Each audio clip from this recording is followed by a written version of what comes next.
Hello guys! Hello para to sa lahat ng Scorpio. Welcome dito sa aking channel, Scorpio. Alamin natin, Scorpio, kung anong messages, vibration, gabay energy para sa lahat. Solar eclipse message para sa lahat ng Scorpio. In general siya. So, ano ba ang dala sa'yo ng solar eclipse? Okay, purification. Same with the Pisces to. So, Scorpio, sinasabi ng barahan na oras na para mag-cleansing, detoxification of your body, mind, and spirit. So, ritual, di ba? So, napaka-importante dito, Scorpio, yung solar eclipse ritual. Okay?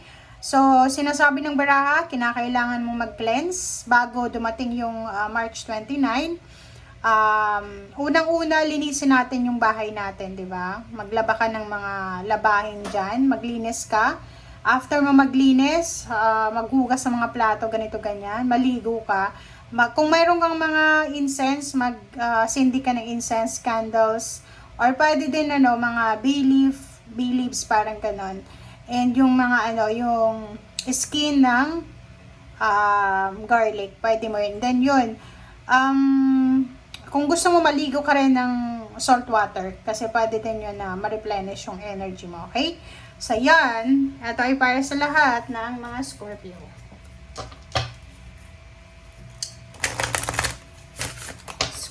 Scorpio.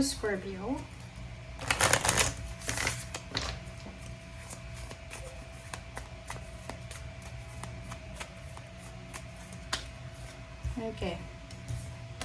Miracle and complacency. Wow. Scorpio.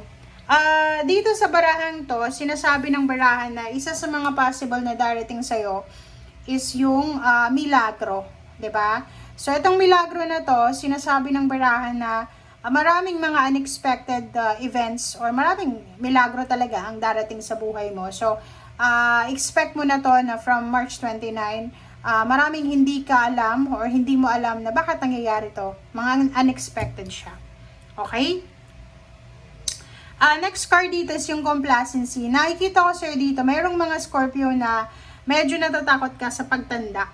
Okay? So, comment down below. Pwedeng nasa 60 years old ka na, natatakot ka na tumanda, or natatakot ka na magkaedad, or natatakot ka na kung ano man to na kinakatakutan mo sa buhay.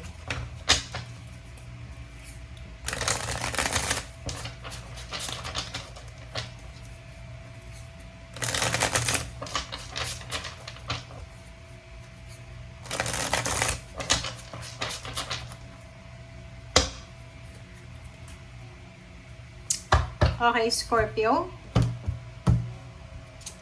Okay, first card natin, dito sinasabi na may posibleng good news, may posibleng malaking pagbabago, malaking opportunities, na posibleng darating para sa'yo. Okay? So, dito sinasabi na iwasan nating maging impatient, maging impulsive, and iwasan natin yung sobra-sobrang pagdadalawang isip.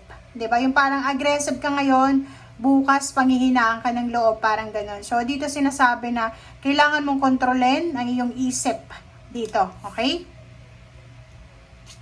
Next card natin is Queen of Cups. Ang Queen of Cups dito, Scorpio, ay nagsasabi sa'yo na posibleng meron ka na kapamilya. It's a girl, woman, pwedeng parents, siblings, daughter, parang ganon, na kailangan nila ng emotional support, emotional assistance, parang ganon. And maging careful tayo. Kung babae ka, pwedeng ikaw ito na nangangailangan ng kalinga, ng tulong, or anything. Pero kung lalaki ka, may mga babae sa paligid mo na emotionally kailangan nila ng tulong mo. Okay?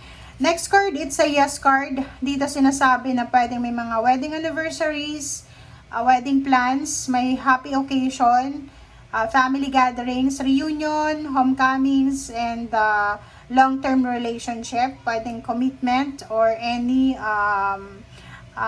collaboration and attachment. Okay? Next card natin is Vision, King of Wands, is a yes card. Nakikita ko sa'yo dito, may mga Scorpio na sobrang aggressive, sobrang excited, energetic, sobrang positive, sobrang confident sila. And dito sinasabi na may Scorpio na kung ano yung maiisip nila, yun yung gagawin nila. Comment down below if you resonated. And dito naman sa Queen of Swords, sinasabi ng baraha sa'yo dito na posibleng makatanggap ka ng mga constructive criticism, but be careful, wag mong masyadong isa-isip, isa-puso yung mga criticism na yan. Relax lang, okay? Okay, next card natin is Judgment. It's a yes card din. Decision making, so nakikita ko na kailangan mong magdesisyon, kailangan mong gumawa ng action as soon as possible. And mag-iingat ka rin sa mga decision mo na hindi mo pinag-iisipan kasi pwede kang magsisi sa bandang huli. Okay, next card natin is Fulfillment. Same with this one. Sinasabi ng baraha sa'yo na may mga wishes ka na posibleng mangyari, diba?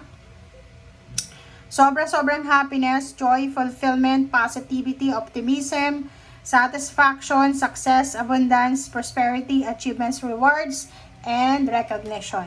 Okay? Yon. Ano pa ba? Ito naman is number 16-7. It's a no card. Sinasabi ng baraha. Transition to eh. Spiritual transformation. So, huwag kayong matakot ha. Kasi dito Scorpio, sinasabi may mga dapat nang matapos. Like, may mga habits, may mga ways tayo na kailangan na nating tapusin. And ayusin na natin ang ating, kumbaga buhay. Maging parang balanse tayo sa pag-iisip, sa diba, sa pakiramdam, parang ganun. Kasi parang nakikita ko share dito, marami kang pinagdadaanan, pero hindi mo masyadong siniseryoso. Okay? And dito naman sa Nine of Pentacles, ganun din, same with this one, which is coming through. Financial stability and security, pwedeng makakatanggap ka ng pera, payments, payouts, bonuses, or kung saan man galing ito. Basta, financially, you will be stable and secured. Okay? And next card natin is Clarity, Ace of Swords. So, nakikita ko yung good news, communication, information, new ideas, new plans, victory, success, diba? Mental clarity, clear thinking, may abilidad ka ngayon para makapag-focus, makapag-concentrate, maayos yung communication, yung vision, and sa likod niya is charity giving. Posibleng makatanggap ka, yun nga, makatanggap ka ng regalo, ikaw naman ang mag-share ng regalo, makatanggap ka ng kung ano man tong matatanggap mo na financial gifts or financial na i-share sa'yo ng mga tao. Pwedeng ikaw din to, financially stable ka and posibleng matanggap mo yung pera ngayon, okay? So, yun guys, ang sinasabi ng baraha. Maraming salamat sa panunood. Ito ay para sa lahat ng mga Scorpio. Thank you, and see you again. Bye!